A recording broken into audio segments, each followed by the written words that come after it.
Hello అండి. మా ఊరి వంటల ఛానల్‌కి స్వాగతం అండి.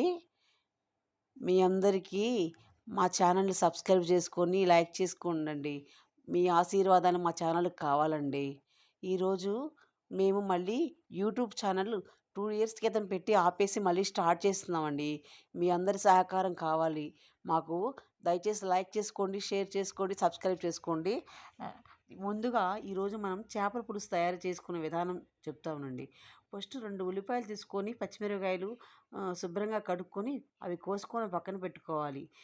తర్వాత చేపలను తీసుకొని శుభ్రంగా వాటిని కడుక్కొని, ఒక బౌల్‌లో చేపల ముక్కలు, ఉప్పు, కారం, పసుపు, అల్లం వెల్లుల్లి పేస్ట్ వేసి దాన్ని మ్యాగ్నేట్ చేసి ఒక పక్కన పెట్టుకున్న తర్వాత స్టవ్ వెలిగించి స్టవ్ మీద మన చేపలు దాకపెట్టుకొని దానిలో ఆయిల్ పోసుకొని 4 గెరిట్లు పోసుకొని ఉల్లిపాయలు, పచ్చిమిరపకాయలు ఏగిన తర్వాత ఈ చేపల ముక్కలు పెట్టుకొని చింతపండు పులుసు పోసుకున్న తర్వాత అవి ఒక పావుగంట ఉడికిన తర్వాత దానిలో వెన్నపూస వేసి తర్వాత ఇంకొక పావుగంట తర్వాత అయిపోయిన తర్వాత అంతా కొత్తిమీర జల్లితే మన చేపల పులుసు తయారీ అయిపోతుందండి.